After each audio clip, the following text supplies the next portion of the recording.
Bueno, Indica, hola, buenos días. Aquí estamos. En el confinamiento, pero progresando adecuadamente. ¿De acuerdo? Vamos a hacer el empujón final para acabar esta movida. Y vamos a hablar de la chaqueta metálica. Chaqueta metálica que, como tú bien sabes, porque para eso has pedido, Indica, este comentario, supongo que lo habrás visto. Es una película de unos 112 minutos. Y yo, pues dándole vueltas, no te oculto que me he ido fácilmente a las 3 horas y media, 4 horas. ¿Por qué? Pues porque, como todas las películas de Kubrick, es una película que cada vez que la ves sacas más temas destacables, más temas interesantes para comentar, y que aquí pues vamos a repasar unos cuantos, ¿vale? Aunque asumiendo ya de partida, Indica, que esta es una película de las que yo denomino inagotables, en el sentido de que por muchas vueltas que le demos, tanto tú como yo, como el resto de la gente que vaya a ver este vídeo, pues va a tener más material que masticar, digamos, en su visionado de la película. Cada vez que la vea va a tener cosas nuevas que ver, cosas nuevas que descubrir dentro de la película. Y eso es bueno, eso es para mí el distintivo de una gran película. El distintivo de una gran película es ese, que no se agote en un primer visionado.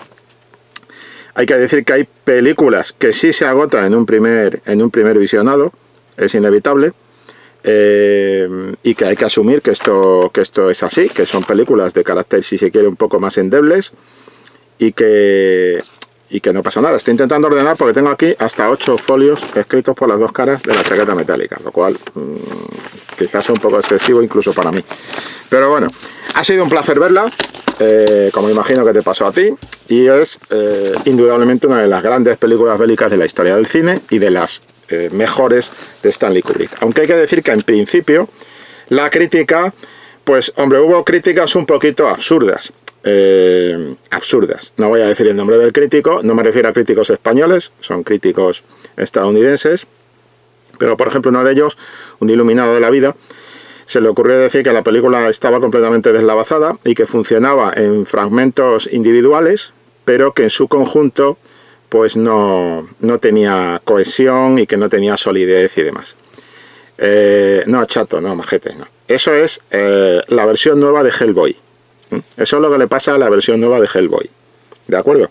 Justo eso, deslavazada, tal. Pero aquí no estamos hablando de la versión nueva de Hellboy, pero eso es lo que le pasa. Y pongo el ejemplo de Hellboy, de la última película de Hellboy, un poco para ver cómo a veces los críticos, digamos que tienen un problema, tenemos un problema, voy a meterme en el saco, yo también soy crítico, de hecho esto es una crítica a la carta.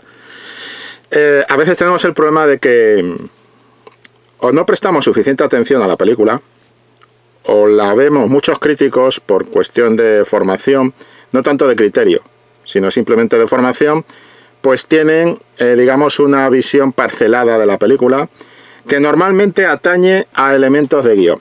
Quiero decir, que de alguna manera se sienten muy cómodos analizando guión, ¿vale? Analizando guión o analizando interpretación, que son territorios seguros, pero digamos que no entran más allá de elementos que a lo mejor tienen que ver con un lenguaje visual más amplio, más rico, con un abanico más amplio de posibilidades. Ahí es donde entra el análisis, que de alguna manera lo que estamos intentando hacer tanto mi compañero Jesús Usero como yo en estas críticas. Por eso en algunos casos, en todos yo estoy tardando un poco en atender a la lista, pero es porque simplemente yo sinceramente no veo el hacer esto sin documentar visualmente lo que el repaso de la película, ¿no? Que es lo que te puede dar claves.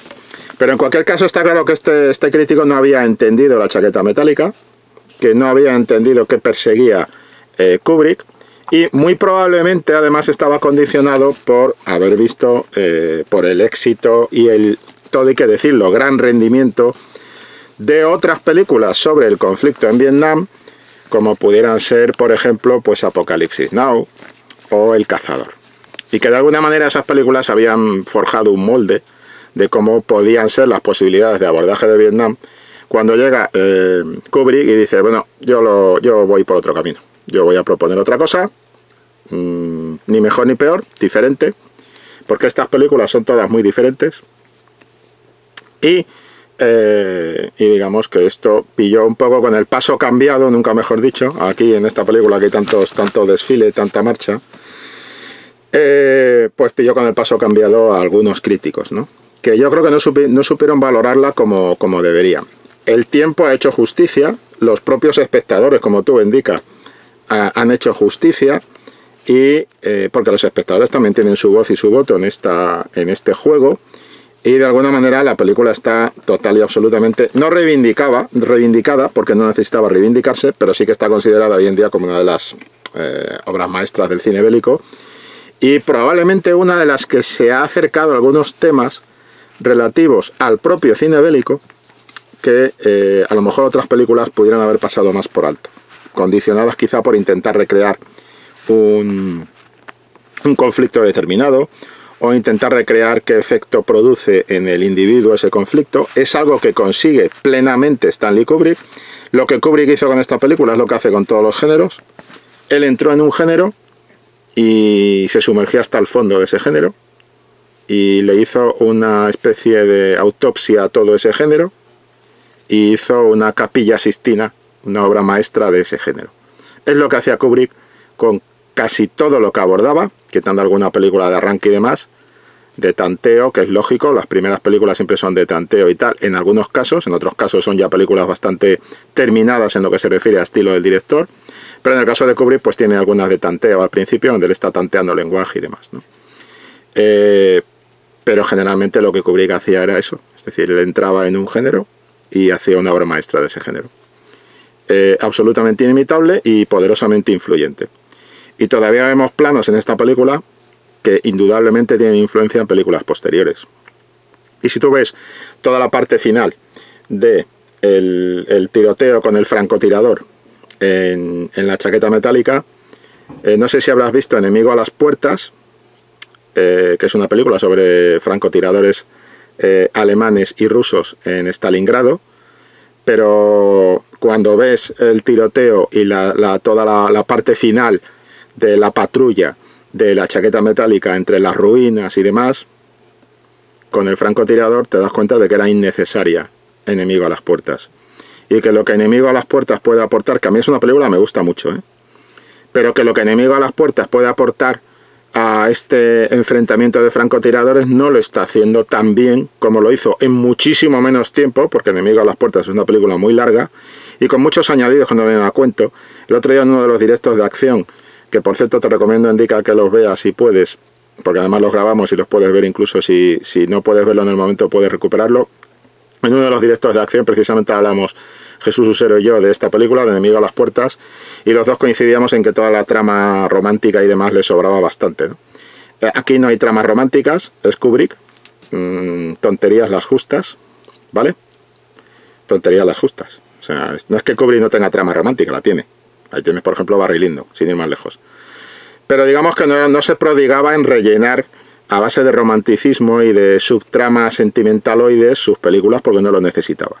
Sus películas ya tenían suficiente contenido e interés como para no andar acudiendo a este tipo de cebos primarios, poco sutiles y, en esencia, en la mayor parte de los casos, nauseabundos. Porque hay que decir que en los sentimientos, las emociones y sobre todo lo que rodea el asunto del amor, en cine está servido de una manera no siempre defendible, por decirlo de una manera educada, ¿no? Pero en muchos casos está servido de una manera nauseabunda. No hay un respeto por ese tipo de asunto. En general se utiliza como cebo y en otras circunstancias como relleno. Caso de Enemigo a las puertas. Pues Enemigo a las puertas era innecesaria, después de haber visto la chaqueta metálica y el enfrentamiento final con el francotirador en la chaqueta metálica. Del mismo modo, el final de la chaqueta metálica, con todo ese himno que van cantando, que ahora abordaremos, veremos qué significa, pues es también un juego con las llamas en la noche, en la oscuridad, que nos vamos a reencontrar en una parcela de una película que sí se sostiene por sí misma y sí es muy interesante y que te la recomiendo, indica que es 1917. Por ejemplo, esa película está muy bien, pero en todo el tema fotografía evidentemente se está trabajando con elementos, son distintas aproximaciones a una misma situación, pero bueno, todo el tema de las llamas, la oscuridad, que ha llamado mucho la atención en 1917, pues a lo mejor si revisamos el final de la chaqueta metálica vemos vemos que eso de alguna manera estaba sugerido ahí, y que en todo caso, a nivel plástico, y que en todo caso además la chaqueta metálica tiene un contenido, eso está pasando por algo, porque ese es el broche de oro, recordémoslo, ese himno final de Mickey Mouse que cantan los marines cuando van en la noche, con reflejados con las sombras y el fuego, que además es un plano que, si te das cuenta, y aprovecho para decirlo aquí por si se me olvidara después, este plano de los marines al final, cuando van desfilando entre las ruinas de los edificios que están ardiendo, es de noche, y de alguna manera se ven primero las siluetas, como si fueran sombras, se les ve caminando, y después se ve ya como el propio recluta Joker, en el original era Joker. Después aquí en España en la traducción le pusieron el recluta, el bufón, y la gente lo conoce como bufón, pero en el original es Joker. Pues va también desfilando ya con sus compañeros y digamos que ha completado el viaje del que vamos a hablar ahora, ¿no? Bien, pues este plano es un plano que de alguna manera pone punto final no solo a la película, sino a ese camino que se había iniciado en la isla, donde están entrenando, en el campo de entrenamiento, en el campo de instrucción de los marines. Al principio hay un plano que te llama la atención mucho, que podrías pensar en principio, vaya, aquí Kubrick se nos ha puesto pues formalista, ¿no? Si estuviera en la Unión Soviética de Stalin, le hubieran acusado con el dedo y le hubieran dicho ¡formalismo! Y es el plano en el que está en la puesta de sol, y están los que todavía son unos pardillos, porque acaban de entrar, están entrenándose con las cuerdas, subiendo y bajando de las cuerdas, pues digamos con esa especie de fuego al fondo, que es esa puesta de sol y tal. Y que es un plano que te llama la atención, porque dices, bueno, vaya alarde, ¿no? De fotografía así, rollo visual y tal, en un momento en que la película está tanteando, ¿no? Al principio, ese plano encaja visualmente con el final, si te das cuenta. En cuanto a un poco la propuesta visual, ¿no? Es el principio de los chavales, cuando todavía no han sido abducidos por todo ese sistema de la guerra y demás, y el final, cuando ya han sido completamente abducidos por ese sistema de la guerra, ¿no? Es un poco ese recorrido, ¿de acuerdo? Entonces, por eso está la estética, por eso Kubrick, cuando hace una virguería visual, no la hace porque sí, y por eso si tú ves esa virguería visual al principio, toma nota porque te la vas a encontrar al final, que es un poco para completar el arco completo, ¿no? Bien, pues ahí tienes un poco esa vinculación, ese anticipo de lo que podría haber servido como referencia, como fuente de inspiración para 1917, ¿no? Para los planos por la noche en la ciudad, entre cascotes, entre ruinas, de 1917. Distintas guerras, evidentemente, pero sí que con unas claves que, bueno, que tienen su punto de conexión. O sea que es una película muy influyente, La chaqueta metálica. Y después tenemos otro elemento que quiero destacar de La chaqueta metálica, y es cómo anticipa, en cierto modo, casi el videojuego en primera persona, con el punto de vista subjetivo y todo esto, que va a ser el gran hallazgo de la industria de videojuego, de acción y demás. Y como lo anticipa, pero además está anticipando también Black Hawk Derribado en muchos aspectos. Lo que hace Ridley Scott en Black Hawk Derribado está muy, de alguna manera, muy vinculado, muy inspirado por el trabajo que hace Kubrick en la segunda parte de La chaqueta metálica, sobre todo cuando llegan a la patrulla. Y no solo a la patrulla, porque está toda la parte anterior a la patrulla, que es cuando llegan a la ciudad con los tanques, que van ellos caminando, con ese plano que Kubrick repite en la película, ese juego de seguimiento de los personajes horizontal con la cámara, que además se va a dar en los dos sentidos, y dependiendo un poco en qué sentido se dé, pues va marcando también un poco el ritmo de la película y la situación de los personajes, porque vamos a tener ese plano en el que va el recluta Joker, el recluta bufón, vaya integrándose en el grupo de soldados, que es cuando entran, ya digo, en la ciudad con los tanques. Después vendrán las entrevistas y tal, y después vamos a tener ese plano muy significativo de la cámara, de los que están rodando esa especie de reportaje, y justamente están haciendo un juego también horizontal de movimiento de cámara en sentido contrario, ¿no? Y tiene su significado. Curiosamente es muy curioso cómo construye ahí Kubrick una especie de matrioska, de muñeca rusa, de estas que salen una muñeca dentro de otra muñeca y tal, porque si os dais cuenta, si te das cuenta, indica estamos recorriendo, o sea, empieza con el recluta bufón que está en la esquina, con el Joker, y va recorriendo digamos todos los compañeros, y ahí es donde ves la integración de este hombre en todos los demás, en su grupo, cómo se va manifestando una mutación, una evolución en el personaje, y vemos cómo esa cámara que lo está filmando le ha convertido, en principio era un reportero de barras y estrellas, o sea, era un informador, y ha pasado al otro lado, y ya es objeto de la información. Pero es que además esa mutación se va a dar en dos, porque Kubrick te hace un juego muy interesante, y es que, claro, de la misma manera que Buffon, Joker, ha pasado al otro lado, y se ha convertido en soldado, se ha convertido de informador en objeto de la información, cuando pasa la cámara por delante, y él dice esa frase que es una especie de mantra para él, que la dice ya al principio en el entrenamiento, es la que le gana la primera bronca con el sargento, cuando dice, ¿eres tú, John Wayne? ¿O soy yo? Bueno, pues ese mantra que va repitiendo, lo repite en ese momento, cuando la cámara está empezando a investigarlos a todos, o sea, a seguirlos, a recrearlos, digamos, a reproducirlos a todos en clave reportaje, y se han convertido en objeto de la información. Ha dejado de ser informador para ser objeto de la información. Pero es que al mismo tiempo Kubrick está rodando y está haciendo ese mismo movimiento de cámara horizontal. Y está tomando a la cámara, con lo cual te está diciendo, es que la propia cámara también se ha convertido en objeto de la información. En este caso, en el objeto de la información de la propia película. Es decir, ves que es como una muñeca rusa, una matrioska. Es decir, va cambiando, van saliendo muñecas más pequeñas cada vez de dentro, ¿no? Y es como esa especie de línea imposible que encaja también con otro plano, un plano muy currado, muy, bueno, brutal, te lo hace Kubrick, que es justo cuando se encuentran con Cowboy. Cuando lo que aquí en España en el doblaje se llamó el soldado este rompetechos, que es el que va con las cámaras, con Buffon, cuando se encuentran se reencuentran, cuando Buffon se reencuentra con Cowboy. Sabemos que Buffon y Cowboy son los dos únicos reclutas, marines novatos que vemos al principio, que van a estar en la segunda parte de la película, porque el resto no aparece. Pero ellos dos sí. Y es un poco lo que marca esa especie de coprotagonismo también de Cowboy en la historia. Bien, pues cuando se van a encontrar con él, vemos que en primer término está Cowboy y está como afeitándose sobre un espejo que hay en la pared. Y al fondo vemos que hay una especie de puerta como redondeada, por la que vemos que llegan Buffon y Rompetechos.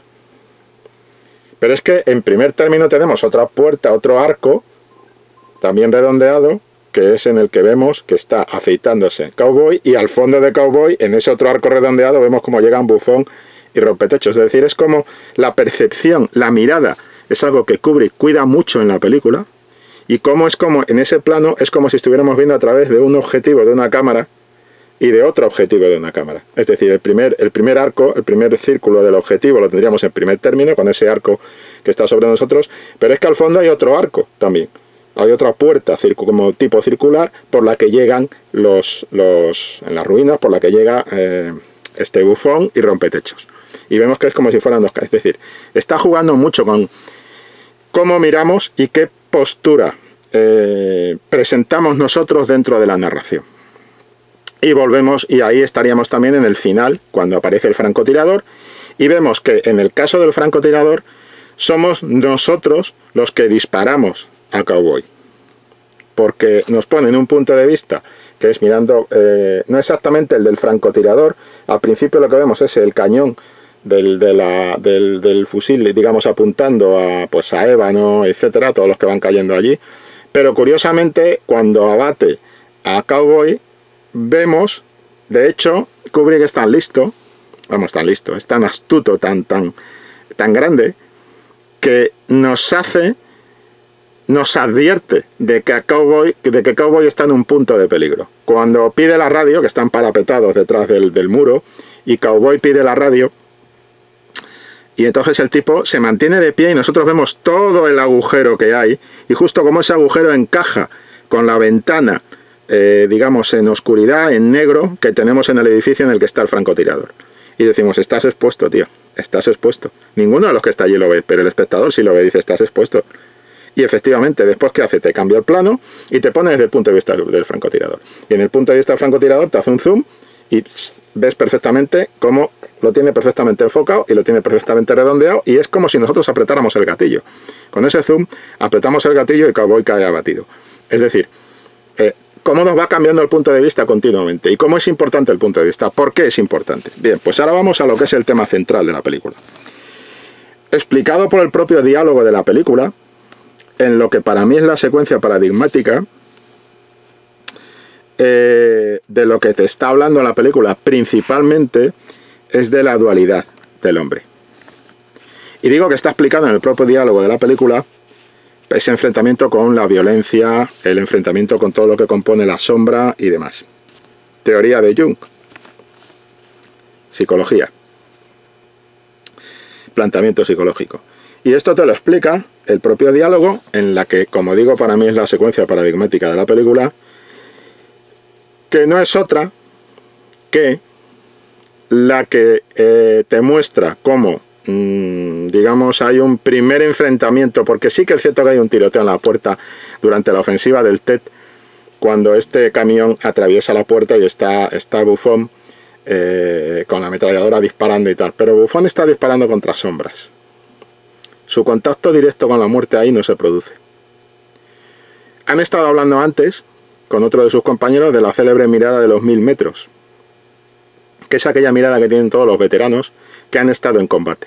Porque tú puedes ser veterano, que es de lo que van hablando Rompetechos y Buffon al principio de esa segunda parte, y Rompetechos le dice: yo quiero entrar en acción, yo quiero ir a pegar tiros, estoy harto de hacer fotos a gerifaltes y tal, cuando viene a Margaret o algo parecido, tal.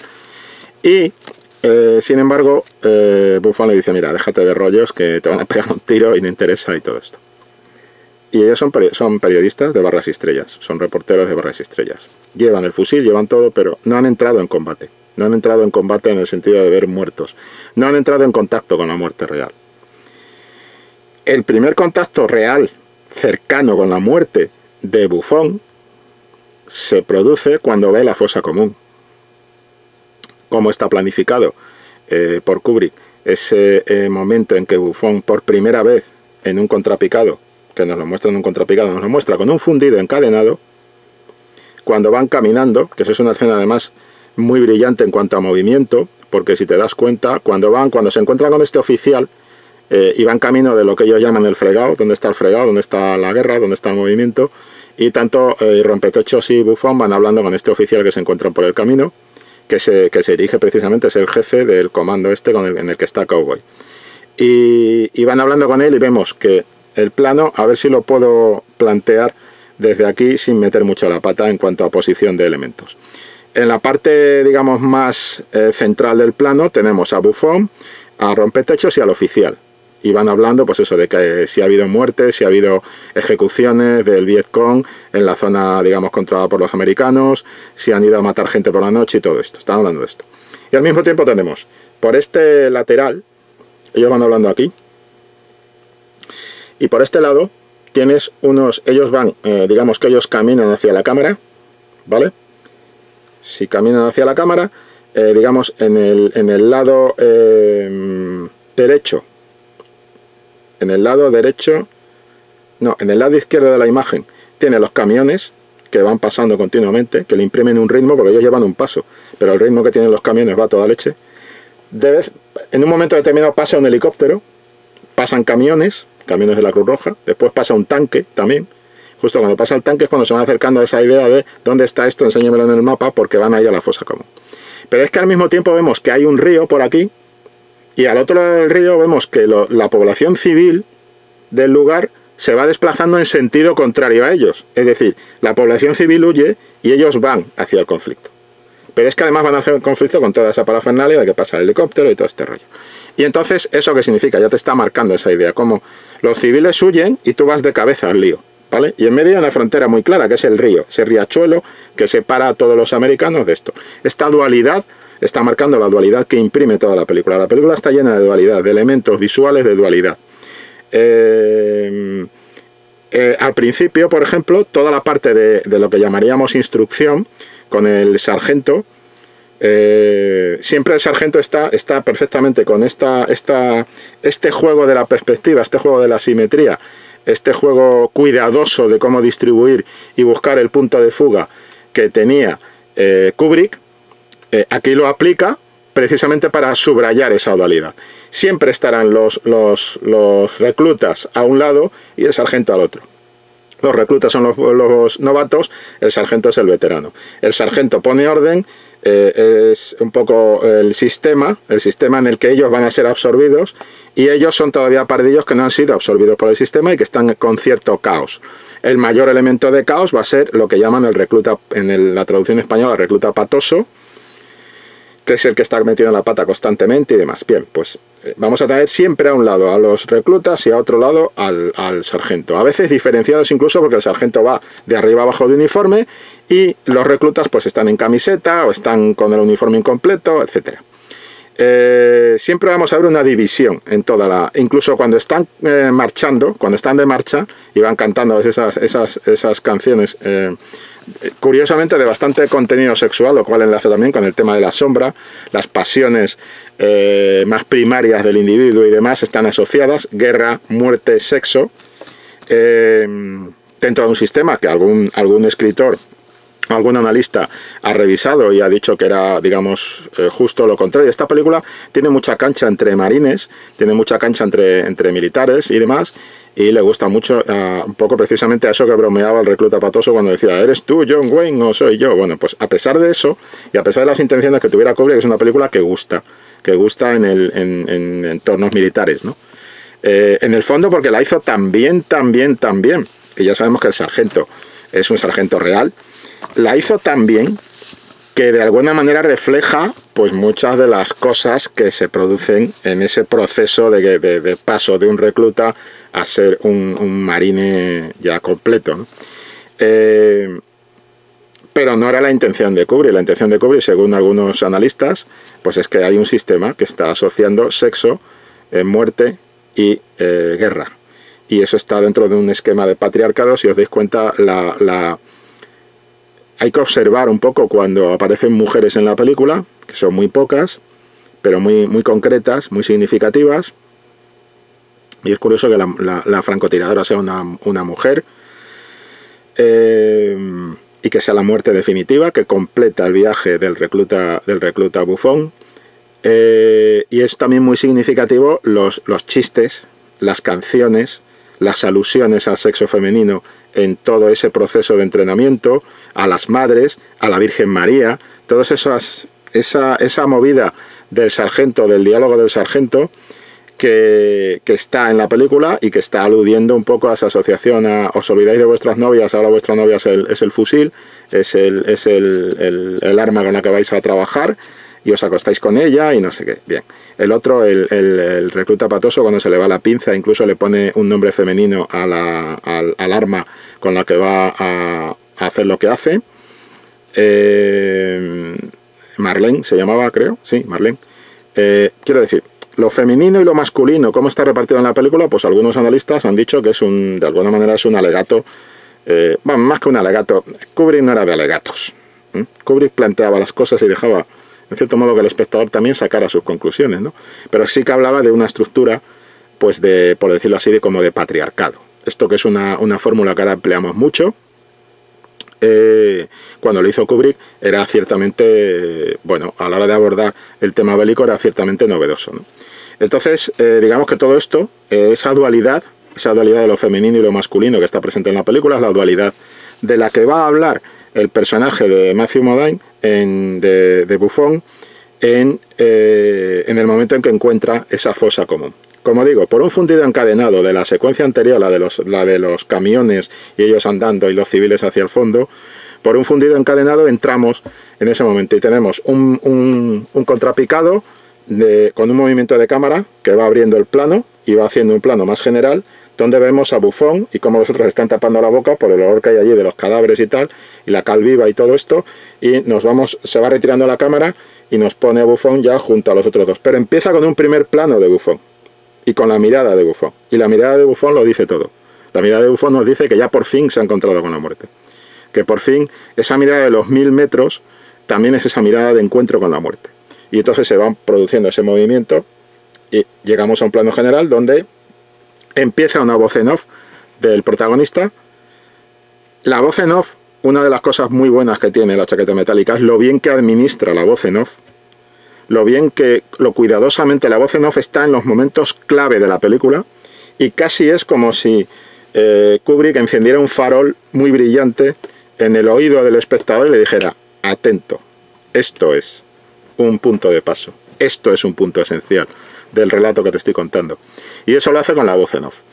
Entonces, con ese movimiento general de cámara vamos a ver que esto acaba, el movimiento acaba justo cuando vemos toda la fosa común, con todos los cadáveres, inclusive un cadáver un poco más en primer término que tiene sus rostros completos, o sea, sus rasgos faciales completos, para que nosotros, digamos, entremos también en esa idea, en esa emoción, en ese momento que vive Buffon cuando ve esos cadáveres en cal viva, y ahí se produce un punto de paso. Y ahí entra la voz de Buffon, el diálogo de Buffon, el monólogo interior de Buffon, que mantiene un poco con esa voz en off, y que no está todo el rato rajando. Por eso digo, qué bueno era Kubrick y qué bien administraba todo. Qué bien administraba todo. Para otro director hubiera tirado por voz, bueno, otro director. A ver, te pongo un ejemplo muy claro. Oliver Stone en Platoon. Otro director hubiera hablado demasiado, hubiera puesto demasiada voz en off. Y bla, bla, bla, bla, bla, bla, bla, bla, bla, bla. En Platoon lo toleramos. En Blade Runner, la versión que se estrenó en cines era todo voz en off y machacaba un poco el conjunto, las cosas como son, aunque lo hicieron con la buena intención de mejorarla. Habrá una videocrítica a la carta no tardando mucho de Blade Runner, así que aquí me voy a callar. Pero hablaremos de esto. Pero en cualquier caso, lo bien que administraba Kubrick todo, todo en su relato. Y en esa fosa común, justo cuando estamos hablando con este otro oficial, llega un oficial de mayor grado y se enfrenta, se encara con Buffon. Y le dice: a ver, muchacho, tú... Este es mi diálogo, ¿vale? No el de Kubrick es mucho mejor. Pero le viene a decir: tú estás para allá. Vamos a ver. En el casco pones nacido para matar. Y aquí me llevas una chapita de paz, ¿vale? De un símbolo de paz. Nacido para matar y paz. Eso como se come. Y encima, constantemente estamos viendo que el símbolo de paz va con 2 granadas. O sea, lleva la chapita de paz, pero aquí lleva el tío las 2 granadas. Con lo cual, muy centrado no parece, ¿no? Y ocurre lo que ocurre, que Buffon se lo explica. Y le dice: no sé, señor, yo quizá estoy queriendo reflejar pues toda esta movida de la dualidad de Jung. Y ahí ya te ha dado Kubrick toda la clave de la película. Y te ha dado Kubrick por qué constantemente está dividiendo cosas. El sargento aquí, el sargento completamente uniformado, ellos en camiseta, o el sargento, digamos, representando el orden, ellos representando un momento de caos, una fase de caos, incluso en los entrenamientos, incluso cuando hacen la instrucción y van corriendo, siempre veremos al sargento a un lado y ellos todos en un bloque, desfilando. Una dualidad, una división, una diferenciación. El tema de lo femenino y lo masculino que hemos visto. Y es que lo que ocurre es que Matthew Modine, el personaje de Buffon, está haciendo un camino, está haciendo un recorrido. Y el recorrido que está haciendo es dual. Es decir, está intentando definirse. Y por ese camino tenemos el arranque de la película. ¿Cuál es? El arranque de la película es el primer paso hacia esa definición, hacia ese juego con la dualidad. Y es que tenemos unos tíos que además las miradas son geniales, las miradas de los actores ahí son geniales cuando los están rapando, al principio. Cuando les someten a esa especie de ceremonial de raparles, de dejarles rapados, ese plano que te pone Kubrick, donde están todos los pelos en el suelo, alrededor de la silla del barbero, ese plano es un plano que ya te dice: aquí acaba el prólogo, amigos.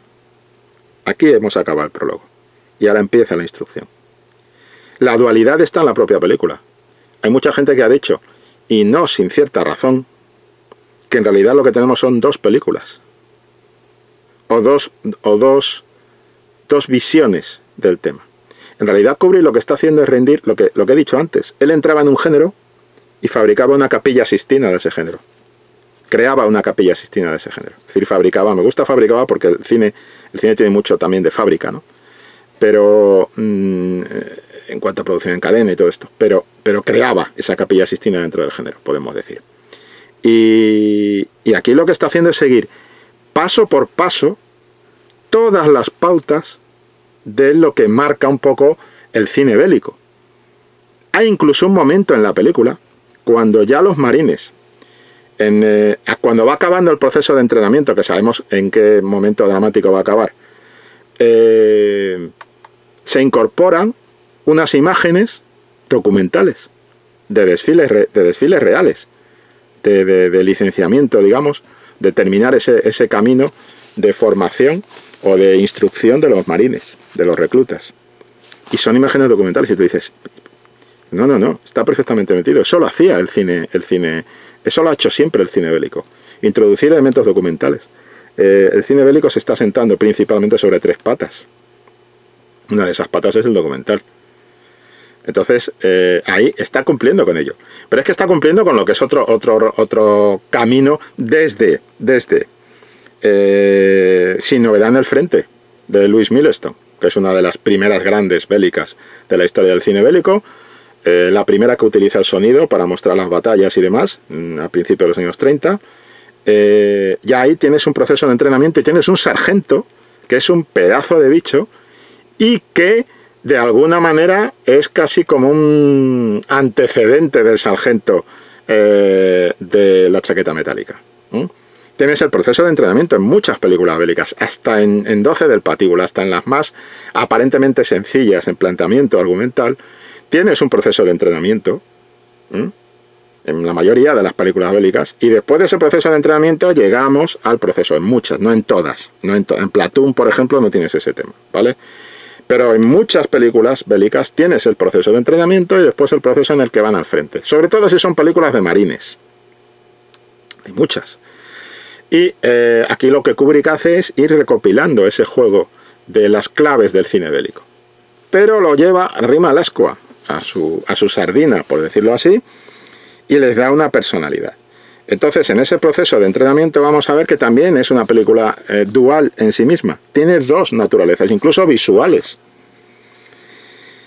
La luz azul, la luz fría, que por ejemplo está marcando lo que pasa por la noche cuando le dan la paliza al recluta patoso, nos lo vamos a reencontrar en el final, en el desenlace de esa etapa de entrenamiento, cuando el recluta patoso... A ver, aquí viene un gran spoiler. Yo ya creo que han salido algunos, pero supongo que todos los que estáis viendo esta crítica es porque habéis visto La chaqueta metálica. Yo sé que Indica la ha visto y por eso la ha pedido, pero me parece importante que si no la habéis visto, aquí paréis, porque esto es clave. Pero ¿cómo acaba el proceso de entrenamiento? El proceso de entrenamiento acaba con 2 muertes. 2 muertes que, digamos, acuden ¿a qué? 2 muertes que acuden a lo irracional. 2 muertes que acuden a lo brutal. 2 muertes que acuden a lo primario y a la locura que sufre el propio recluta patoso, que es una consecuencia de la manera brutal en la que ha sido tratado y ha sufrido abusos por parte del sargento y de sus propios compañeros. Es un estallido. Lo que está haciendo Kubrick aquí es mostrar una muerte, que es la muerte en la que se pone, mata al sargento y después se dispara y vemos cómo queda ahí en un escorzo con una especie de flor de sangre pintada tras el personaje, algo que por cierto después vamos a ver mucho en Brother, de Takeshi Kitano, ese tipo de juego de disparo contra la cabeza y que se pinte una flor de sangre en un tono azul. Y lo digo, saco a Kitano porque Kitano lo va a hacer en azul también, con lo cual las casualidades existen.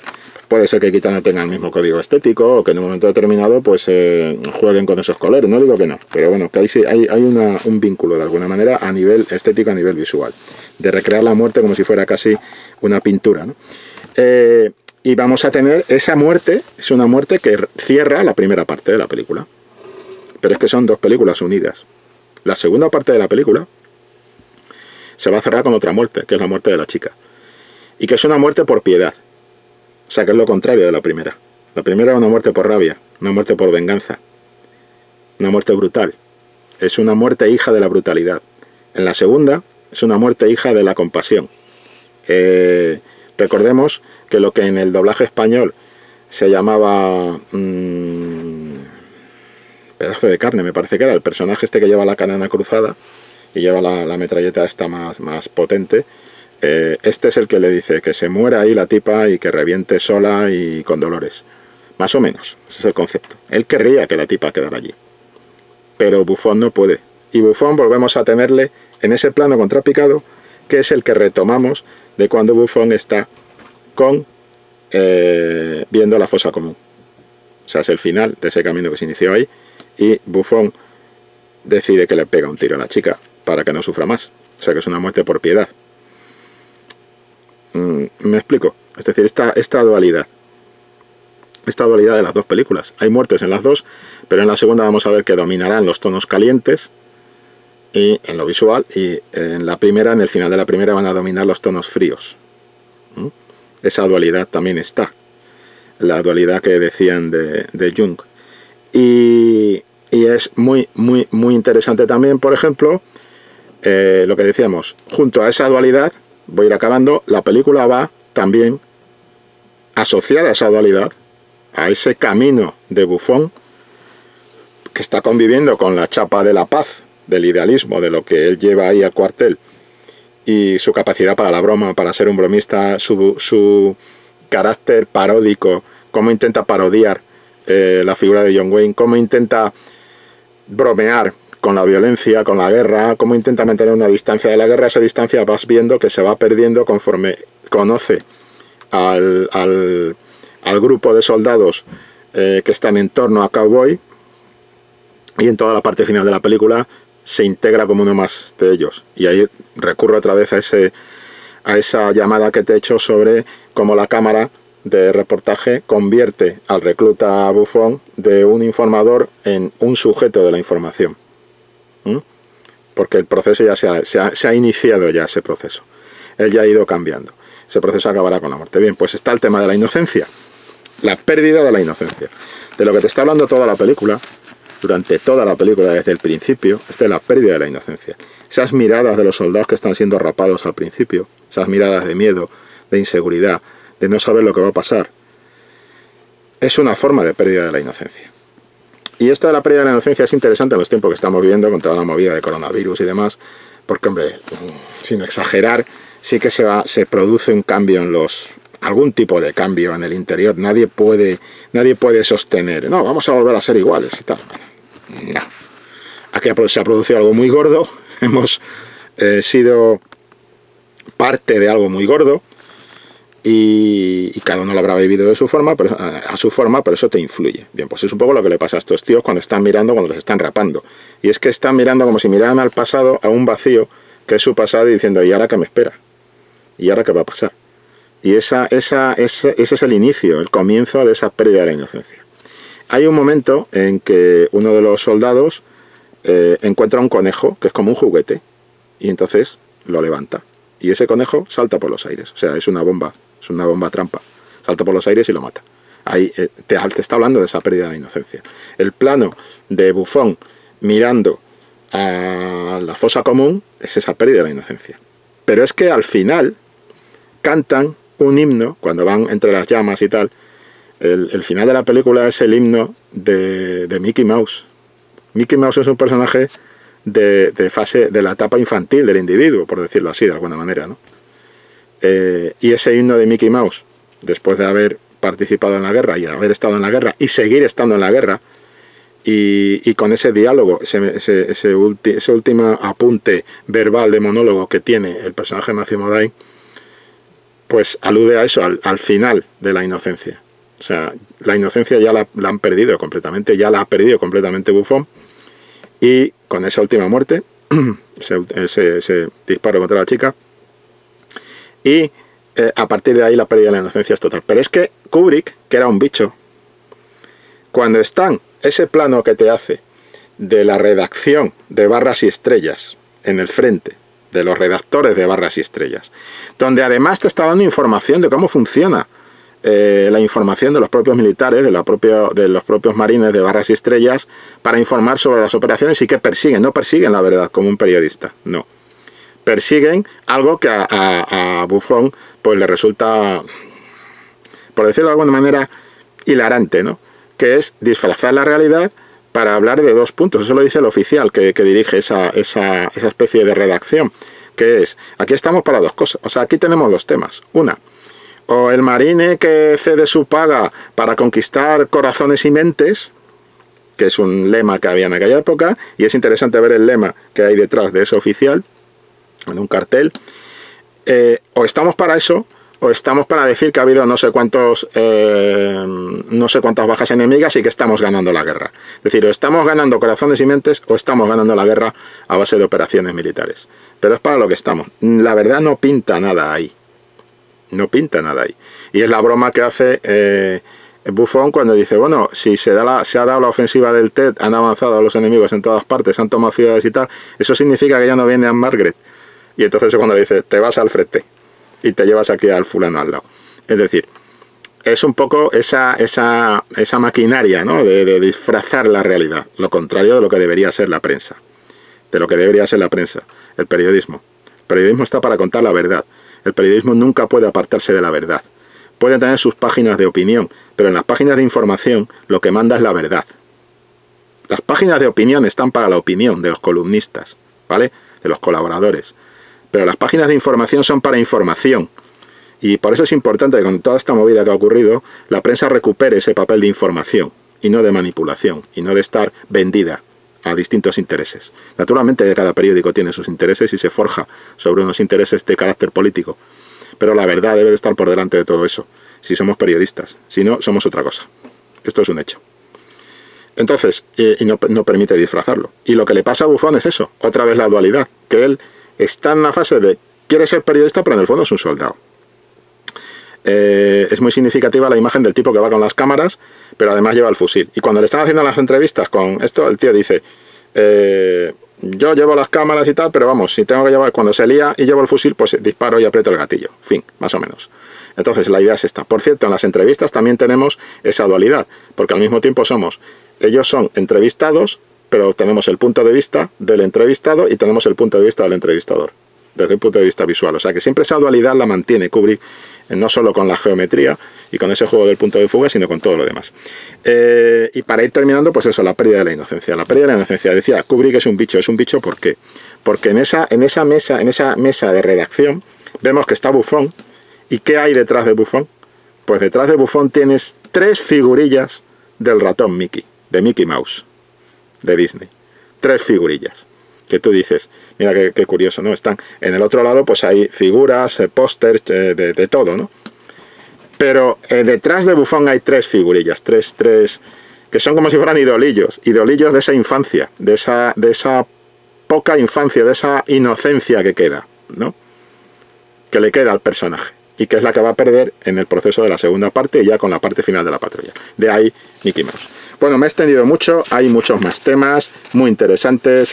El juego con los fundidos a negro es casi tan importante, bueno, diría que es tan importante como las voces en off. Hay que atender a cuándo se producen, en qué momento se producen esas voces en off. Y todo el tema de la dualidad, que siempre nos mantiene un poco, pues eso, con el tema dividido, ¿no? Y es un poco esto en general lo que quería comentar, ¿no? En fin, no sé, Indica, espero que te haya lanzado suficiente sugerencia como para que te apetezca volver a ver la película y revisar alguno de estos puntos con los que podrás estar de acuerdo o no, como es lógico y normal. Y la pluralidad de la opinión también es algo de lo que debe ocuparse mucho más la prensa de lo que se estaba ocupando últimamente. Esperemos que salgamos de toda esta movida del coronavirus un poquito más limpios, por lo menos a nivel prensa ya sería un gran logro. Bueno, lo dejamos aquí. Ha sido un placer hablar de la chaqueta metálica, Indica. Gracias por pedir la crítica, y si al resto de la gente le ha gustado, ya sabéis, podéis darle a like, podéis suscribiros al canal, y seguiremos haciendo críticas a la carta. La siguiente puedo decir que es Apocalipsis Now. O sea que iros preparando, que volvemos a Vietnam. ¿De acuerdo? Venga, hasta luego.